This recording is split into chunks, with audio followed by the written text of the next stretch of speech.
가 번아웃 증후군이야 이러고 한의원을 찾아오시는 경우는 사실 거의 없습니다. 네. 이 용어 자체도 뭐 그렇게 일반적인 용어는 아니기 때문에 그런데 이제 이렇게 환자분들하고 상담을 하다 보면은 뭔가 이제 증상을 가지고 얘기를 하다 보면은 원인을 좀 한의사들이 좀 찾게 되죠. 원인을 찾았을 때 본인은 사실 너무 목표가 크다거나 사실 이게 번아웃 증후군은 열심히 놀고 이렇게 편안하게 사는 사람이 우울하거나 기운이 없는 사람은 사실 이 말을 쓸 자격은 사실 없어요.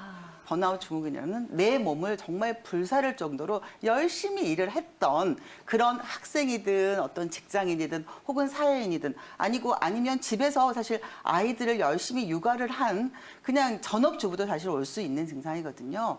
그래서 이 번아웃 증후군이라고 본인이 느끼지 않아도 원인을 찾다 보면 뭔가 이 자기의 이상과 어떤 현실의 그런 갭이 너무 심해서 열심히 살았는데 아무런 아웃풋이 주어지지 않은 그래서 내 몸이 완전히 내 몸과 마음을 모두 불살하는데 아무런 어떤 그런 게 없는 사람들한테 오는 병이기 때문에 만약에 내가 이상이 높고 뭔가 사회에서 역할이 크다면 뭘 해야 될까요? 스트레스 조절을 잘해야 되겠죠. 그래서 저 같은 경우는 사실 저는 일주일에 7일 있으면 거의 반나절도 쉬지를 않고 굉장히 열심히 다니는데 네. 모든 사람들은 아니 왜 그렇게 힘들지 않느냐라고 얘기를 하는데 저 같은 경우는 그 바쁜 와중에서 굉장히 일과 휴식이라는 게 정신적인 육체적인 휴식뿐만이 아니라 굉장히 약간 심리적으로 스트레스를 푸는 데 시간을 많이 할애하기 때문에 저의 번아웃 증후군은 저는 사실 걱정을 안 하는 게 저는 내 몸을 불태우는 게 일에서만 불태우는 게 아니라 가끔가다 이렇게 찬물을 끼얹는 일을 사실 하거든요. 그래서 네. 본인이 굉장히 일을 열심히 하시는 분은 사실 노는 거, 휴식도 굉장히 열심히 하셔야 돼요.